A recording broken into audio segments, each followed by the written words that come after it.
Welcome back to Worthy and Abundant. Today, we're talking about something I think so many women experience, especially in midlife.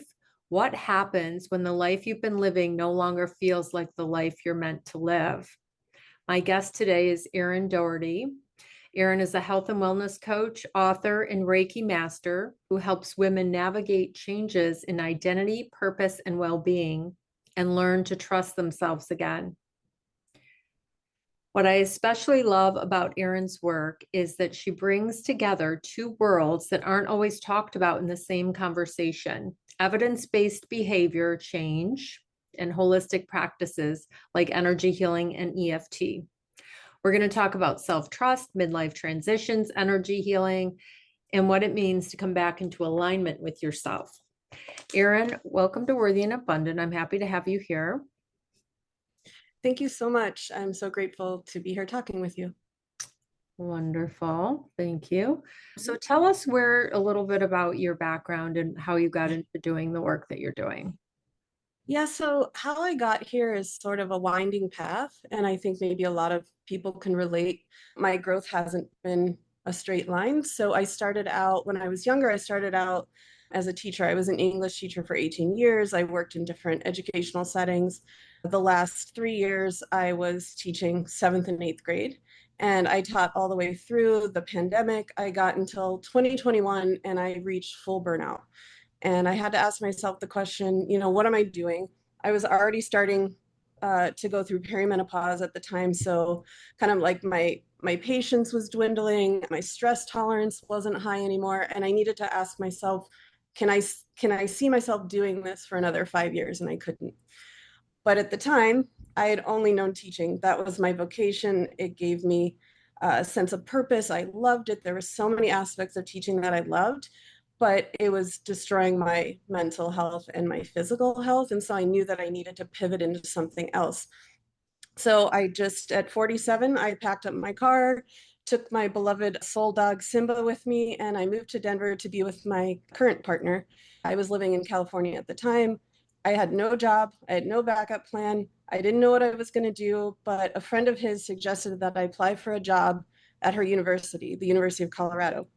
And the job was a clinical research coordinator. I'd never heard of that in my life. I didn't have a science background, but I've always had a love of science and research. And so I said, sure, I'll apply.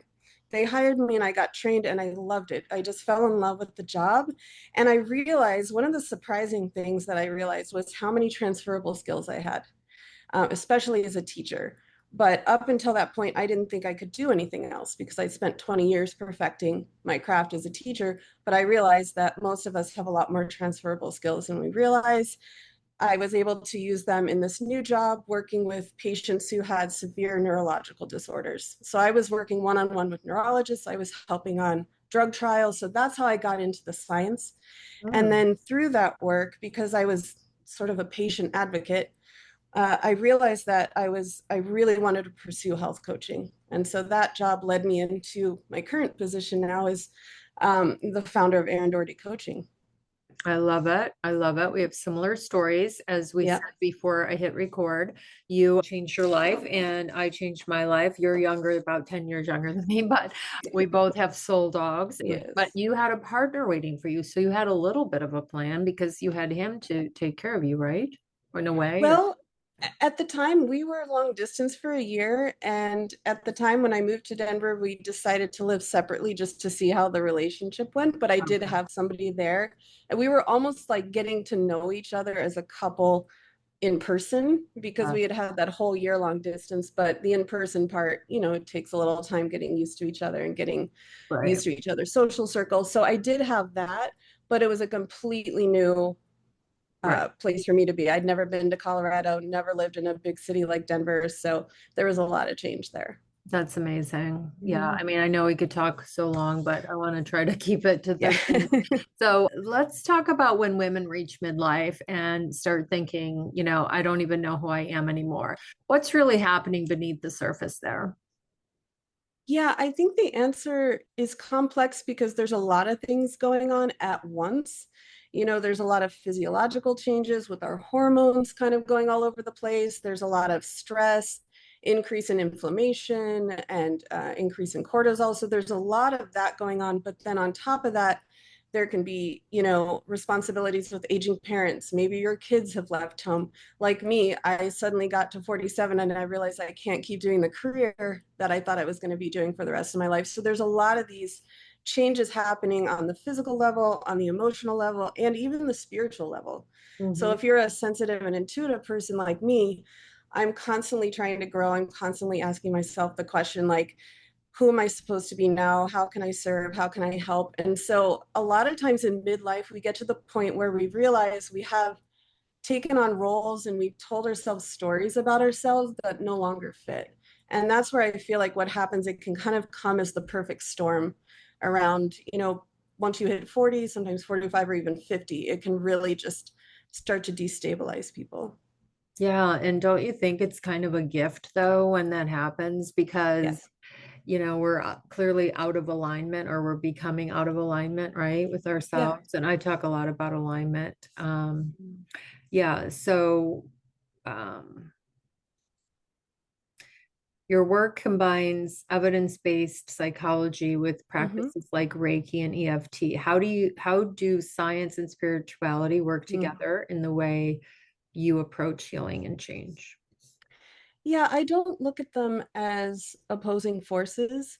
I look at them as informing each other. They're just maybe if you look at it on a wheel, like if you're into painting, they're complementary colors. So I don't see them as something that's separate.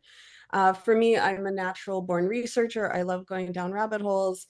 Um, what I love about science and evidence-based approaches is they've been used and studied over and over again in different situations to see what the results are.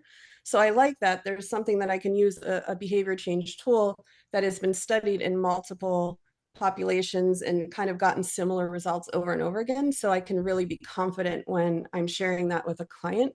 But I also love to blend it because we are multidimensional people. We're not just bodies and chemicals. We're, whole human beings with souls. That I really love to bring in, EFT, emotional freedom technique. Right. Tapping helped me a lot when I was going through some hard times in my life, especially when I felt like my body was starting to fall apart or things were happening that I didn't understand. Or maybe I was getting to a point in my life where I had to make a big life decision, and tapping really, really helped me kind of release some of those fears and get to the core of what I really wanted. Mm. So I love bringing like all the tools to the table.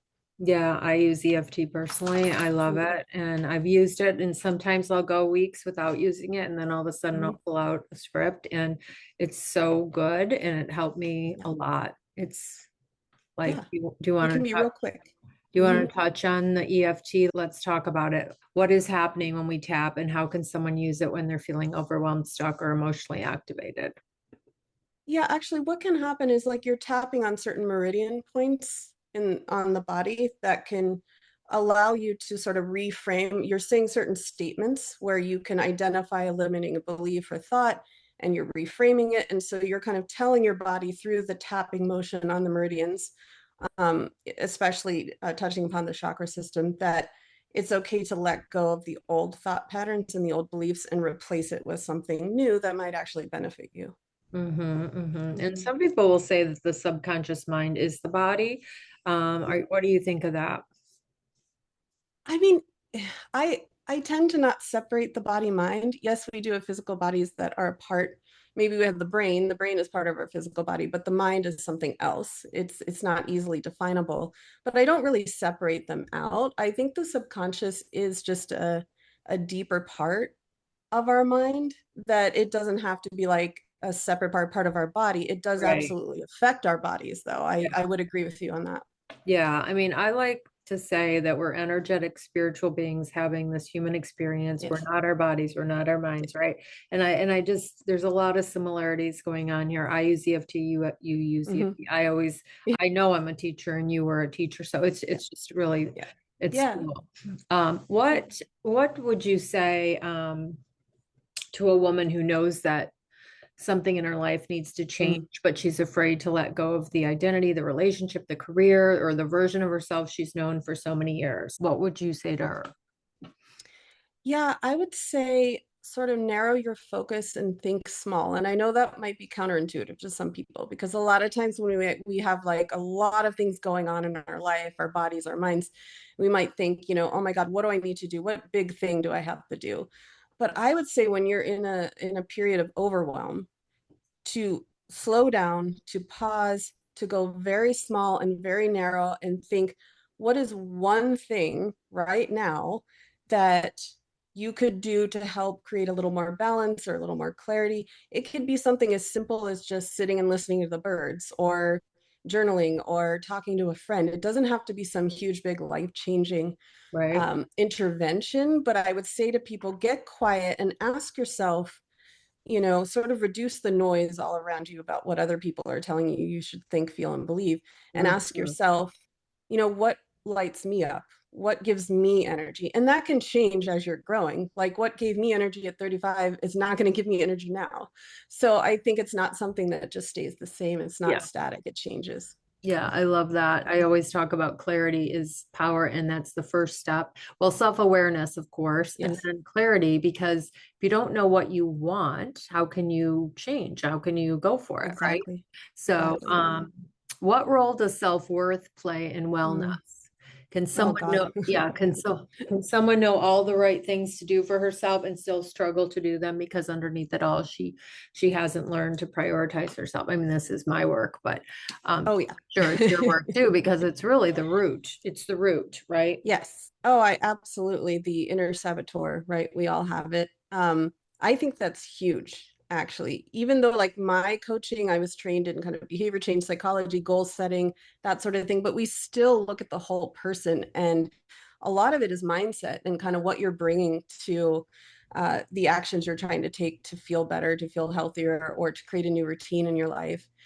And a lot of times we can sabotage ourselves without even realizing it. And it goes back to kind of like the iceberg analogy. Most of the time we just are looking at the tip of the iceberg, but there's so much underneath it. And that's where I think that kind of mindset work, subconscious reprogramming, identifying, the thoughts and feelings that might get in the way of you sustaining positive habits and that sort of thing.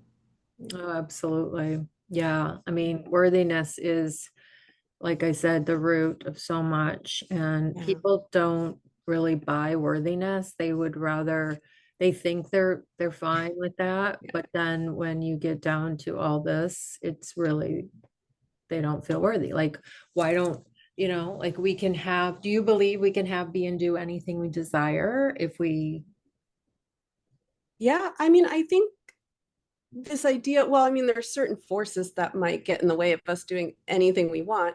But I do think a lot of this worthiness, we have to ask ourselves, are these messages that maybe reduce our sense of worthiness, are they coming from us or are they coming from outside of us? And most of the time, they're coming from outside of us. It's society, our family of origin, things we see on the media, especially as women. We know that, I know at least in the US, like aging is almost considered a crime as a woman. It's like you can't really age.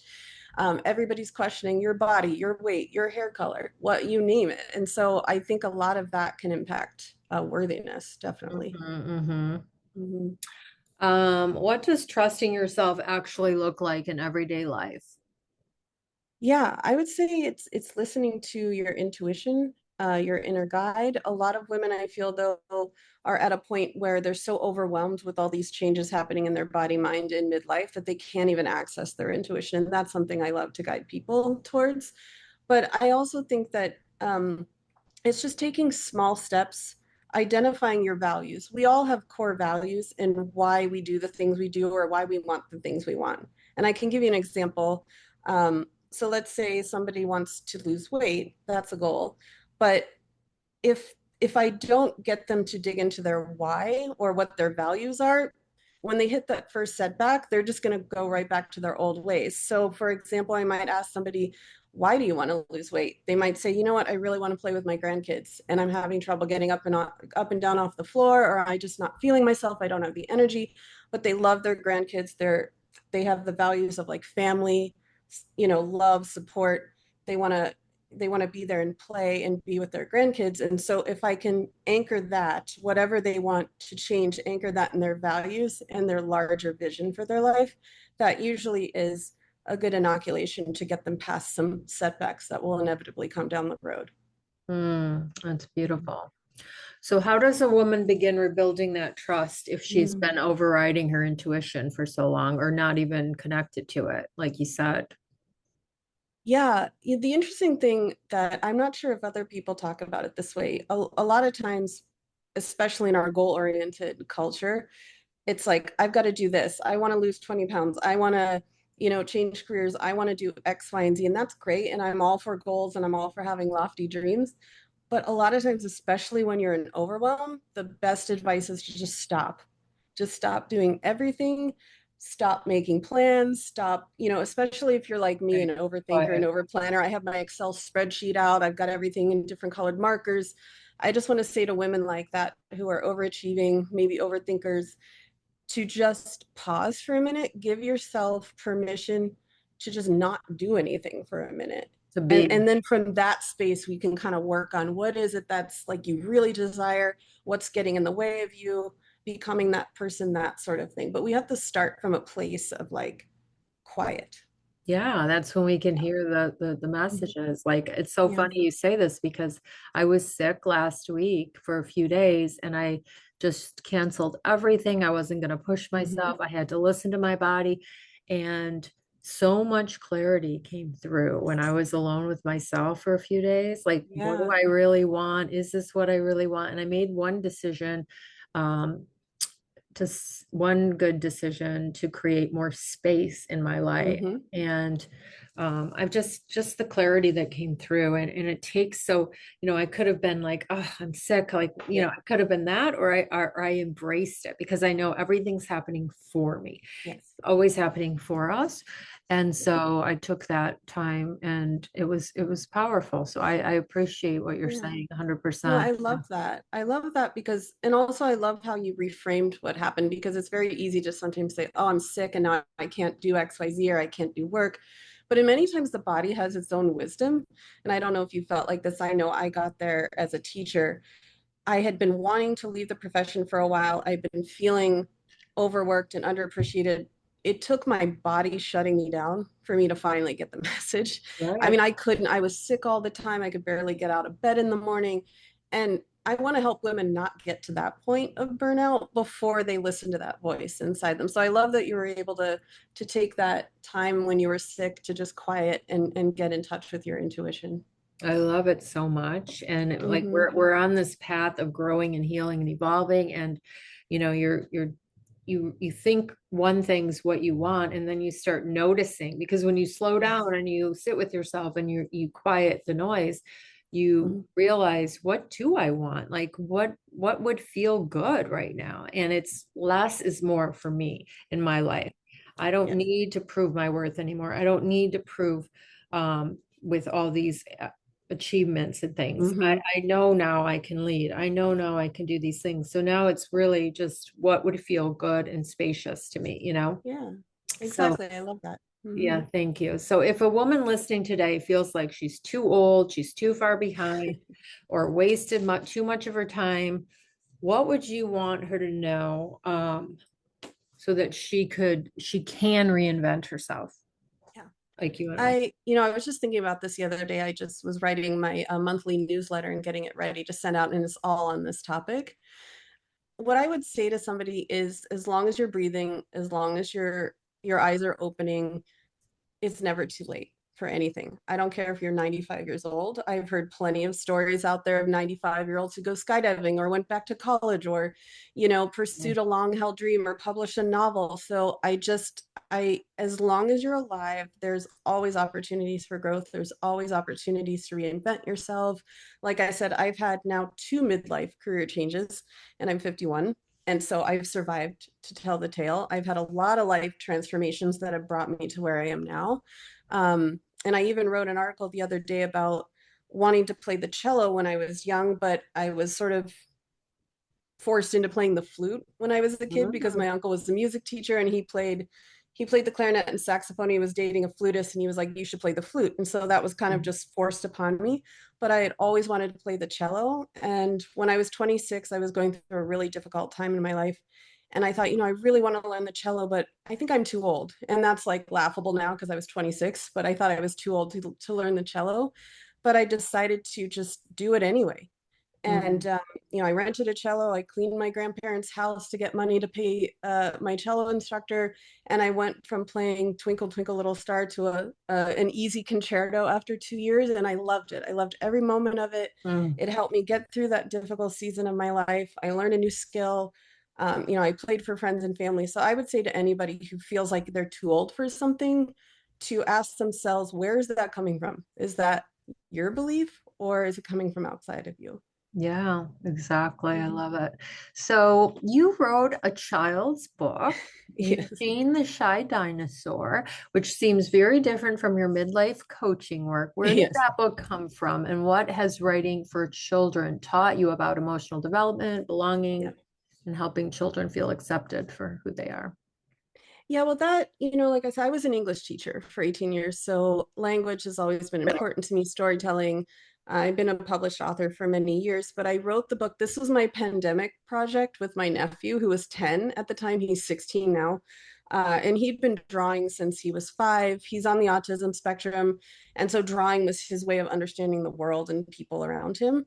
And we were living far apart, but we would meet on Zoom weekly, and I would give him an assignment. I would say, here's the story that I'm writing. I would like you to send me some drawings. And so we just had this creative back and forth, and it kind of kept our mind off of the pandemic. And he was out of school, he was doing online school. I was also teaching online at the time. So this was just a fun creative project to get our minds off all the heaviness in the world. And I wanted him to see his name in print. And it was interesting because he actually got interviewed by a local news station, and his third grade teacher read the book to their class. So he felt so proud of himself. That's Yeah. beautiful. I love that. Mhm. Good Yeah. use of the pandemic. See, I always tell people a lot of good came from it. Yeah. People don't, they love to talk about how horrible it was, but I mean, personally, I see a lot of things that came positive out of it, like Yes. when you went to Target and there were no bicycles left because people Yeah. were bike riding with their kids, they were Mhm. playing games with their kids, they were, and then a lot of people work from home now and they moved all over Yeah. the country. So it's like the little bit of blessings did come from this. Yeah. So, Erin, what does living a worthy and abundant life mean to you personally Mm. at this stage of your life? Yeah, that's a good question. I would say for me right now, living an abundant and worthy life is just listening to my inner voice, uh, doing things that really light me up and not doing things out of obligation or because I have to or because somebody expects me to, really learning to lean into my no, being discerning and not worrying about disappointing people. I should worry more about disappointing myself. And so just kind of following my passions, starting this business, becoming an entrepreneur at 51, that was a big deal. That's not easy, but just doing things that are hard. And even if I have to do them scared, just continue to do them because it's important to me. And I know that I want to be of service and I know that I want to help people. And so just continuing to put myself in situations that challenge me and also help me to grow. That's kind of where I'm at. That's excellent. Everything you said resonates with me personally. Mhm. I just came from my Toastmasters meeting and I was humor master today and I did one on my dog. And Oh, it's like pushing yourself, but also only doing what feels aligned and yes. what feels something that's going to move you forward with your goals, desires, and dreams versus Yeah. like what you should do. And oh, I don't want to disappoint. I mean, that's a daily Mm-hmm. practice for me. Oh, This I like know. saying no. And, everybody wants, right? We're always being pulled, oh, do this. And it's like, yeah, it takes practice. So I love all of Exactly. that, Erin. Yeah. Tell Yeah. us, I have one more powerful question that I believe, but I want to hear you. Do you Mhm. believe that our energy affects what we're able to receive in our lives? Love, Absolutely. opportunities, abundance. Okay.